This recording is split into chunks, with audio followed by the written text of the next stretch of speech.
Hey everyone, we're going to start out this week talking about spiritual disciplines a little more. And today we're talking about fasting.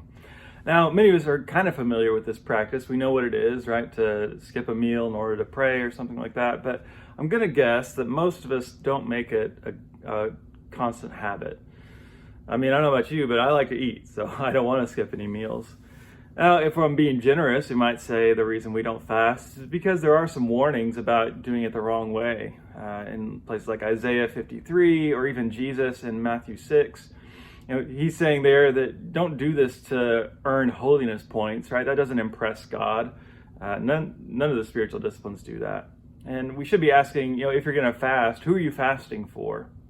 The point is to help you grow, not to help your standing with God somehow.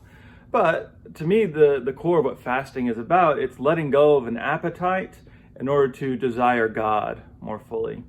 It helps us to see the difference between I need and I want, right? How often, just check yourself today, how often do you find yourself saying, I really need something, when it's really just something you wish you had? It's also about self-denial and self-control, which neither of those really sound like things that we love. But we all know self-denial can actually lead to better things. I mean, it's basically what a savings account is, right? It's denying wasting all this money right now so that I can get the things that I really want. And right, self-control is doing the things you've already committed to doing. It's not forcing yourself to do things you don't want to do. It's controlling yourself enough to do the things that you do want to do.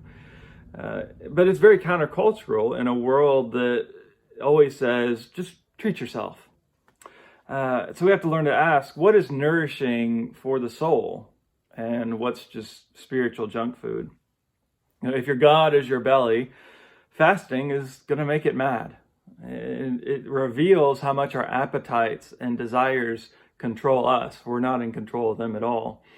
And so it's like a spoiled kid, right? A spoiled kid doesn't need to be indulged. It needs to be disciplined. And so fasting is a way that we can do that.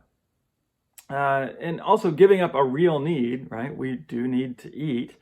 It helps us examine, what do I really need, right? It helps us fight against temptation, in fact. So many of our temptations are self-centered. I just need to say this to them. I need to be angry about this. I need this sexual gratification.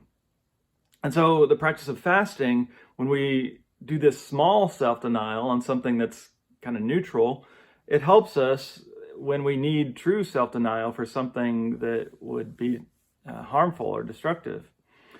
So I'm not saying that everything that you want is a bad desire, right? Desires can be a good thing. Food is good. It's a gift from God. And so fasting, really, it helps us discern which desires point us to God, the God who gives graciously, and which desires only point us to ourselves. So give it a try. And the next week, we'll talk more this week about how we give things up and what that can do for us.